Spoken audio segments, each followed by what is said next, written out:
અમરેલી જિલ્લામાં ઈંધણની ભારે કટોકટી જોવા મળી રહી છે। સાવરકુંડલા અને વડિયામાં પેટ્રોલ પંપો ઉપર વાહનોની લાંબી કતારો જોવા મળી હતી। રાજ્યમાં ચાલી રહેલી ઈંધણની કટોકટી હવે અમરેલી જિલ્લામાં અત્યંત ગંભીર સ્તરે પહોંચી ગઈ છે। ખેડૂતોને 200 લીટર પેટ્રોલ ડીઝલ આપવાના સરકારી નિર્ણય બાદ ખરીફ સિઝનની તૈયારીઓ વચ્ચે જિલ્લાભરના પેટ્રોલ પંપો પર ગ્રાહકોની ભારે ભીડ ઉમટી પડી છે। પરિણામે કટોકટી વધુ ઘેરી બની છે। ખાસ કરીને વડિયા, સાવરકુંડલા સહિતના પંથકોમાં પેટ્રોલ પંપો બહાર વાહનોની લાંબી કતારો દ્રશ્યમાન થઈ રહી છે।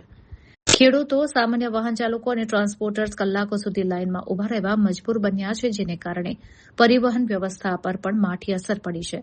પરિસ્થિતિ એટલી હદે વણસી છે કે અનેક ખેડૂતો અને નાગરિકો હાથમાં કાર્બા અને પ્લાસ્ટિકના ડબ્બા લઈને પેટ્રોલ ડીઝલ લેવા દોડી રહ્યા છે, જેને પગલે પંપો પર અફરાતફરીનો માહોલ સર્જાયો છે।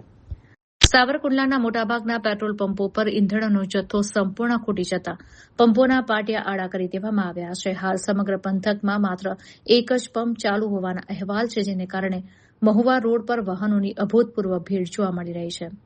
ઈંધણની મર્યાદિત આવકને જોતા કેટલાક પેટ્રોલ પંપ સંચાલકો દ્વારા માત્ર ₹1,000 સુધીનું જ ડીઝલ આપવામાં આવી રહ્યું છે, જેથી દરેક નાગરિકને થોડો જથ્થો મળી રહે। જો કે આ મર્યાદિત વિતરણને કારણે વાહન ચાલકોમાં ભારે અસંતોષ છે। જો આગામી દિવસોમાં કંપનીઓ દ્વારા પૂરતો જથ્થો સપ્લાય કરવામાં નહીં આવે તો આ સમસ્યા વધુ વિકરાળ બને તેવી ભીતિ સેવાઈ રહી છે।